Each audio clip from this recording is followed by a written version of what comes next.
Здравствуйте, товарищи! পারমাণবিক অস্ত্রের মহড়া চালাতে সামরিক বাহিনীকে নির্দেশ দিয়েছেন রাশিয়ার প্রেসিডেন্ট ভ্লাদিমির পুতিন। ইউক্রেনের আশেপাশে অবস্থানরত নৌবাহিনীর সদস্য ও অন্য সেনারা এই মহড়ায় অংশ নেবেন। 6 এপ্রিল রাশিয়ার প্রতিরক্ষা মন্ত্রণালয় এই কথা জানিয়েছে।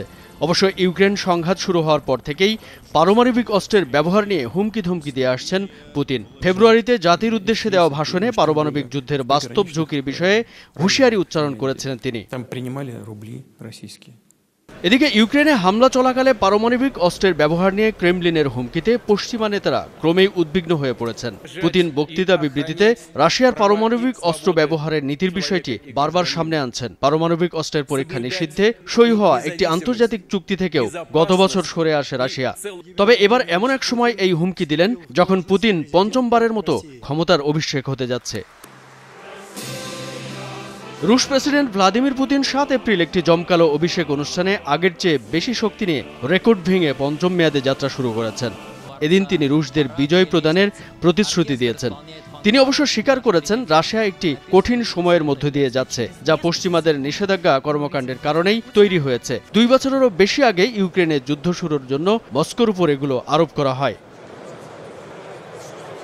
সামরিক শোভাযাত্রা, অর্থোডক্স প্রার্থনা সহ অত্যন্ত সংগঠিত উদ্বোধনী অনুষ্ঠানটি প্রধান রুশ টেলিভিশন চ্যানেলগুলোতে সরাসরি সম্প্রচার করা হয়েছে। পুতিনকে রুশ কর্মকর্তারা এবং সামরিক উচ্চপদস্থ কর্মকর্তারা করতালি দিয়ে স্বাগত জানান। পাশাপাশি তারা জাতীয় সঙ্গীত গেয়ে তাকে সাধুবাদ জানান।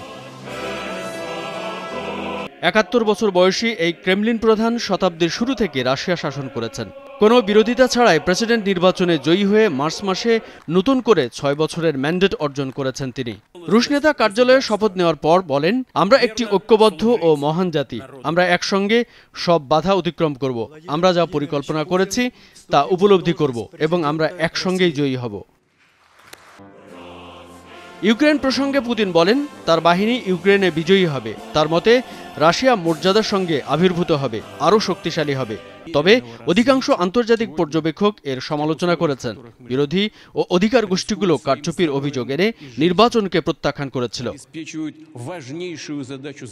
9 মে রাশিয়া বিজয় দিবস উদযাপনের ঠিক 2 দিন আগেই পুতিন শপথ নিলেন। এই আয়োজন নতুন করে প্রতীকী রূপ নিয়েছে, কারণ পুতিন দ্বিতীয় বিশ্বযুদ্ধে নাৎসি জার্মানির বিরুদ্ধে রাশিয়ার যুদ্ধের সঙ্গে ইউক্রেনে তার আক্রমণের তুলনা করেছেন।